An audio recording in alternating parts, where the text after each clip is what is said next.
Hello friends, welcome to my YouTube channel economics special, जहां हम BA third year fifth semester के आज syllabus की बात करेंगे। आज हम इंटरनेशनल इकोनॉमिक्स के सिलेबस के बारे में देखेंगे। ये जो ऑप्शनल पेपर होता है उसका सिलेबस है। इसके फर्स्ट पेपर के जो था इकोनॉमिक ग्रोथ एंड डेवलपमेंट, उसका सिलेबस मैंने ऑलरेडी डाल रखा हुआ है। तो चलिए बात करते हैं इस इंटरनेशनल इकोनॉमिक्स के सिलेबस की। तो इसमें फर्स्ट यूनिट में बताया गया है need, significance and scope of international economics, early trade theory, mercantilism, the classical mercantilism, ये है समाजवाद, और the classical theories of trade, Adam Smith, David Ricardo, opportunity cost theory, approach, terms of trade, meaning and concept. इसमें international economics क्या होता है और उसके महत्व के बारे में देखेंगे, और इसके पहले किस बेस पर व्यापार होता था ये देखेंगे। और जो क्लासिकल थ्योरीज हैं एडम स्मिथ और डेविड रिकार्डो की, इनको भी इसी यूनिट में पढ़ेंगे। और एडम स्मिथ और डेविड रिकार्डो इम्पॉर्टेंट है, मतलब दी क्लासिकल थ्योरी ऑफ ट्रेड के बारे में एडम स्मिथ और डेविड रिकार्डो की थ्योरी काफ़ी इंपॉर्टेंट है। और उसके बाद अपॉर्चुनिटी कॉस्ट, ये भी इम्पॉर्टेंट है।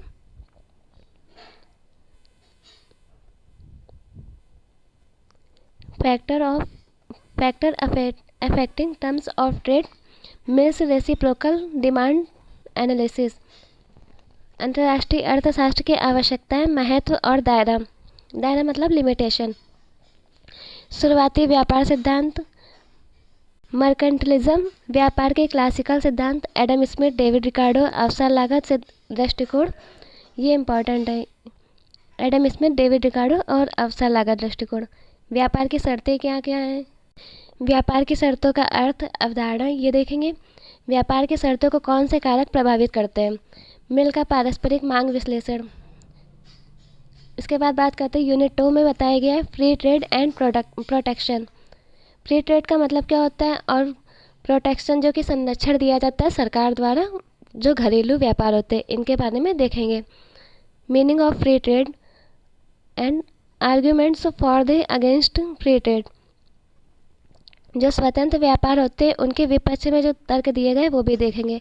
मीनिंग ऑफ प्रोटेक्शन, प्रोटेक्शन का अर्थ देखेंगे। Argument for protection, economic and non economic argument, protection and less developed countries, मतलब प्रोटेक्शन को लेकर लेस डेवलप्ड कंट्री में क्या धारणा है या किस बेस पर वर्क करना चाहिए। आगे देखते हैं स्वतंत्र व्यापार और संरक्षण, ये पढ़ेंगे। स्वतंत्र व्यापार का मतलब फ्री ट्रेड के पक्ष में तर्क और विपक्ष में तर्क। फ्री ट्रेड मतलब स्वतंत्र व्यापार, इसके सबसे पहले स्वतंत्र व्यापार का अर्थ समझेंगे, संरक्षण का अर्थ समझेंगे, उसके बाद इसके तर्क देखेंगे। संरक्षण का मतलब तर्क, आर्थिक और गैर आर्थिक दोनों तर्क, संरक्षण और कम विकसित देश। उसके बाद यूनिट 3 की बात करें तो इसमें theories of forms of economic integration, meaning and benefits. इसमें थ्योरीज पढ़ेंगे एंड फॉर्म्स पढ़ेंगे इकोनॉमिक्स इंटीग्रेशन के, एंड इसके बेनिफिट्स क्या हैं ये भी देखेंगे। Forms of economic integration, custom union, production and consumption effect of custom union. Custom union पर प्रोडक्शन और कंजप्शन का क्या इफेक्ट रहा है वो भी देखेंगे। Problem involved in the formation of custom union, political economy of protection, SAPTA, BRICS, Ipsa, ये भी इम्पॉर्टेंट है। हिंदी में पढ़ेंगे आर्थिक एकीकरण के सिद्धांत, आर्थिक एकीकरण क्या है ये भी देखेंगे, और इसके रूप, सिद्धांत मतलब प्रकार वगैरह। अर्थ और लाभ, आर्थिक एकीकरण के रूप में कस्टम यूनियन क्या है, कस्टम यूनियन के उत्पादन और उपभोग पर प्रभाव देखेंगे। कस्टम यूनियन के गठन में शामिल समस्याएं, संरक्षण की राजनीतिक अर्थव्यवस्था, साफ्टा, ब्रिक्स, इप्सा, ये सब इंटरनेशनल इकोनॉमिक का सिलेबस है जो कि यूनिट 3 के बारे में बताया था। अब यूनिट 4 में देखेंगे बैलेंस ऑफ पेमेंट, जो कि बहुत ही इंपॉर्टेंट है, ये आगे भी एग्जाम में आता रहता है। बैलेंस ऑफ पेमेंट से देखेंगे, इसके कॉन्सेप्ट पढ़ेंगे। एडजस्टमेंट मैकेनिज्म और balance of payment, adjustment through variation in exchange rate, devaluation मतलब मुद्रा ह्रास था शायद, अविस्फीति वगैरह, जिसमें मुद्रा का अवमूल्यन कर दिया जाता है, मुद्रा अवमूल्यन होगा। And balance of payment adjustment, the main balance of adjustment का ही बैलेंस ऑफ पेमेंट का कॉन्सेप्ट पढ़ेंगे। द इलास्टिसिटी अप्रोच क्या होती है? मार्शल लर्नर का मतलब मार्शल की जो थ्योरी है एंड कंडीशन। भुगतान संतुलन की अवधारणा देखेंगे। भुगतान संतुलन के समायोजन तंत्र की मतलब किस तंत्र के आधार पर भुगतान संतुलन को वर्णित किया जाता है, मतलब उसके पार्ट क्या क्या हो सकते हैं, किस तरह से भुगतान संतुलन का हम लोग निर्माण करते हैं। विनिमय हम लोग नहीं मतलब सरकार करती है। विनिमय दरों में बदलाव के माध्यम से समायोजन। अवमूल्यन मतलब जिसमें मुद्रा का मूल्य कम कर दिया जाता है दूसरे देश की अपेक्षा।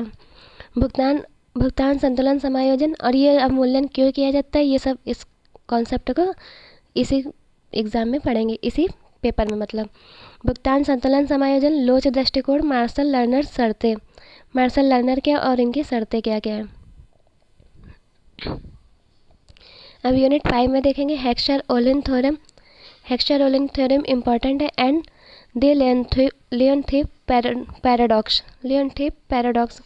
पोस्ट हेक्सचर-ओलिन थ्योरीज, ट्रेड के बारे में, of trade, technical gap model, the Krugman model, effect of growth and on international trade, production and consumption effect, export pessimism, gain from trade meaning and types, factor determining gains trade. ये specially trade के बारे में है, जिसमें हेक्सचर-ओलिन की theory important है और आगे जो भी मॉडल इंपॉर्टेंट लगेंगे। हेक्सचर-ओलिन थ्योरम, लियोनथिफ पैराडॉक्स, ये भी इंपॉर्टेंट है। पोस्ट हेक्सचर-ओलिन व्यापार सिद्धांत, हेक्सचर-ओलिन के बाद कौन से सिद्धांत आए, ये भी। Technical gap model, Krugman model, यहाँ स्पेशली इंटरनेशनल जो ट्रेड होता है उसके पक्ष में और उसके बारे में, इंटरनेशनल ट्रेड के बारे में जो भी मॉडल दिए गए उन सबको विस्तारपूर्वक पढ़ेंगे। अंतर्राष्ट्रीय व्यापार पर विकास का प्रभाव, उत्पादन और उपभोग प्रभाव,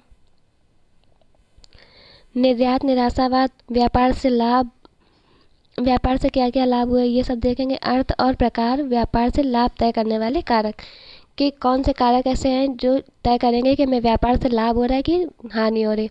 क्योंकि अगर ज़्यादा निर्यात होता रहेगा तब तो हमें लाभ होगा, परंतु ज़्यादा आयात हो जाएगा तो फिर एक देश को हानि उठानी पड़ सकती है। अब यूनिट 6 की बात करें तो इसमें इंटरनेशनल फाइनेंशियल इंस्टीट्यूशन, इसमें इंटरनेशनल फाइनेंशियल इंस्टीट्यूशन की बात करेंगे, जैसे IMF, world bank, ADB, GATT, WTO, TRIPS and TRIMS, WTO and India UNCTAD north south trade dialogues, south cooperation, globalisation, FDI, इन सब के बारे में बात करेंगे। जो अंतर्राष्ट्रीय वित्त संस्थाएं हैं, international financial institution, IMF, world bank, ADB, GATT, WTO, TRIPS and TRIMS, WTO और भारत अंकटाड उत्तर दक्षिण व्यापार संवाद, दक्षिण दक्षिण सहयोग, वैश्वीकरण, FDI, ये सभी संवाद हुए थे जो कि व्यापार को लेकर के गए थे। दक्षिण दक्षिण सहयोग और उत्तर दक्षिण व्यापार जो उत्तर और दक्षिण के देशों ने मिलकर किया था। उसके बाद बात करेंगे यूनिट 7 में देखेंगे तो क्वांटिटेटिव रिस्ट्रिक्शंस मतलब जो बाधाएं लगा दी जाती हैं कि एक दायरा निश्चित कर दिया जाता है। कोटा मीनिंग, कोटा का अर्थ देखेंगे कि कोटा क्या होता है और इसको कब लगाया जाता है। Objectives, types and effect of import Kota, tariff meaning, tariff का मतलब समझेंगे, इसमें कोटा और टैरिफ को देखेंगे।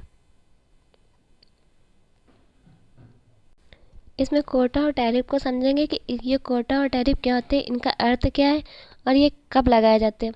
अभी इसके पहले वाली इसके 3rd या 4th यूनिट में प्रोटेक्शन की बात की गई थी कि संरक्षण दिया जाता है, तो जो संरक्षण दिया जाता है वो कोटा और टैरिफ लगाकर ही दिया जाता है।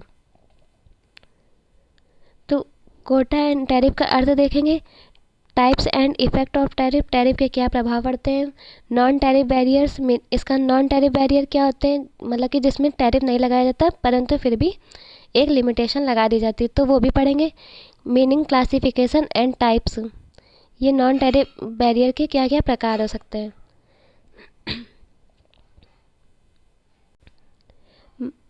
मात्रात्मक प्रतिबंध।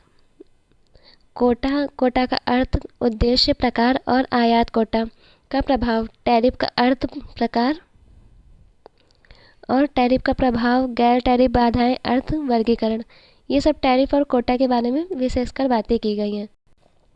तो ये सब हम लोग यूनिट 7 में देखेंगे। अब ये लास्ट यूनिट है जिसमें फॉरेन एक्सचेंज के बारे में देखेंगे कि जिसमें हम लोग फॉरेन एक्सचेंज पढ़ेंगे कि फॉरेन एक्सचेंज क्या होता है। जो विदेशी मुद्रा का मतलब कि जो दो देश अपनी मुद्रा का किस तरह से विनिमय करेंगे, किस तरह से हस्तांतरण किया जा सकता है उनकी मुद्रा को, वो एक डिसाइड करेंगे। जैसे $1 80 रुपये, इस तरह से।